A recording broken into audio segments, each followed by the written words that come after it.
Hi there. So this is the second video for chapter 15. In this video we will be looking at sustainable development.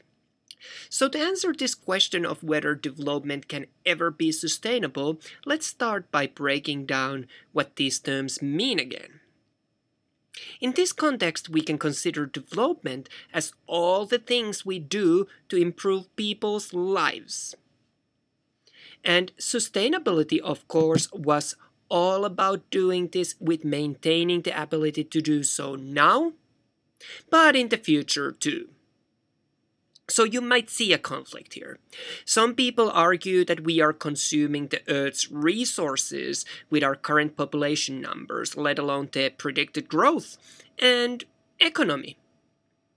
You may have heard some saying that there is no way that more people can live at a higher standard without irreversibly damaging our environment, and that the future generations. But you might remember that others have argued, for example, when we talked about the food resources, that there is enough for everyone, and it is just a matter of sharing it equally and living in a more modest manner. What do you think? There are different types of economies that you may have heard people talking about. And these include the classical economics, which reminds us that the cycle that we saw with the rapid population.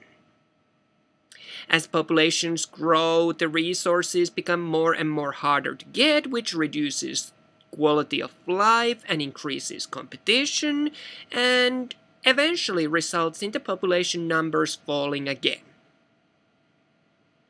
Neoclassical economics include also labor and knowledge as resources, because they are necessary for creating goods and services. Note that they are not finite resources, because every person can add more labor and energy to an economy in this model.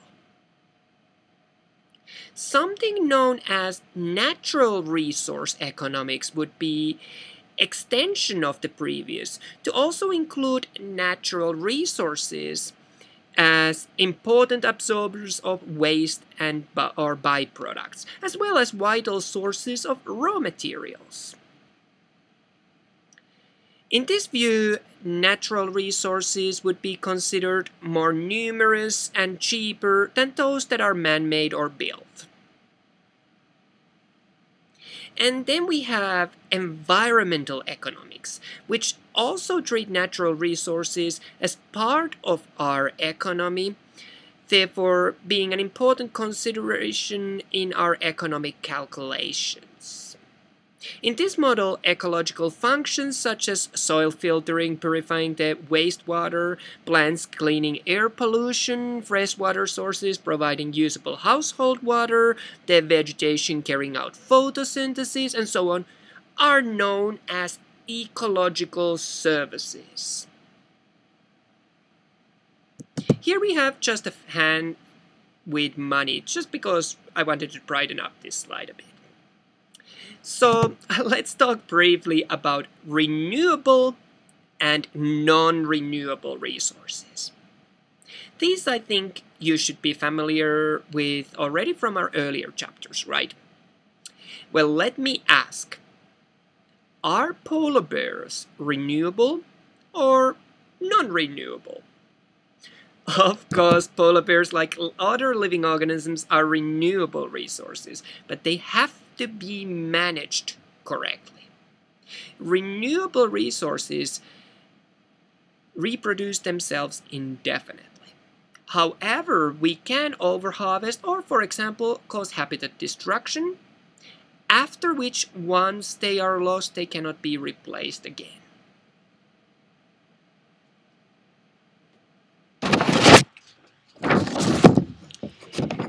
Okay, so the research folks at the MIT produced a computer model of the world's future. You can think of this similar to the exercise that you did about having a virtual ecosystem in a jar. So what they did was that they looked at the predicted future and found out that there is a limit to growth. See, as the world's population keeps growing, the resources are depleted, and eventually the population will crash.